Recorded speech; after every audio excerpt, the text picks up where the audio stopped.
যুদ্ধবিরতির মেয়াদ শেষ হওয়ার ঠিক একদিন আগে আলোচনায় বসতে যাচ্ছে ইরান আমেরিকা। সোমবার পাকিস্তানের ইসলামাবাদে এই বৈঠক হতে পারে বলে জানাচ্ছে ইরানি সূত্রগুলো। সিএনএন জানিয়েছে, যুদ্ধবন্ধের আলোচনায় অংশ নিতে রবিবারই পাকিস্তানে যেতে পারেন তেহরান ও ওয়াশিংটনের প্রতিনিধিরা।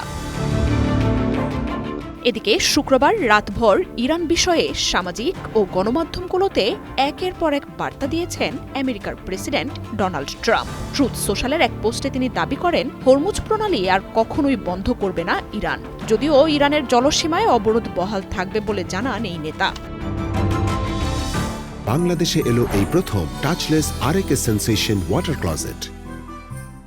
এর পরপরই ইরান জানায়, যুদ্ধবিরতি পর্যন্ত হরমুজ খোলা রাখা হবে, তবে আমেরিকা অবরোধ চালিয়ে গেলে প্রণালীটি আবারও বন্ধ করে দেওয়ার হুঁশিয়ারি দেন পার্লামেন্ট স্পিকার বাঘের গালিবাফ। স্থায়ী যুদ্ধবিরতি নিয়ে রবিবারই সমঝোতার আভাসও দেন ট্রাম্প। জানান, পরমাণু কর্মসূচি অনির্দিষ্টকাল বন্ধ রাখা, সমৃদ্ধ ইউরেনিয়াম আমেরিকার হাতে তুলে দেওয়ার মতো বিষয়ে বোঝাপড়া হয়েছে। দুই দেশের মতের তেমন কোনো অমিল নেই বলেও দাবি তার।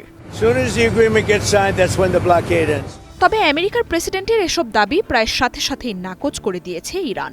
বিশেষ করে পরমাণু বিষয়ে এখনও কোনো সমঝোতা হয়নি বলেও জানাচ্ছে দেশটি। ইরান আমেরিকার স্থায়ী যুদ্ধবন্ধের জোরালো কূটনৈতিক প্রচেষ্টার মধ্যেই হরমুজ ও পরমাণু কর্মসূচির মতো বিষয়ে পাল্টাপাল্টি এসব দাবি ঘিরে ধোঁয়াশা বাড়ছে। মার্জিয়া উপমা, ওয়ান ইন্টারন্যাশনাল ডেস্ক।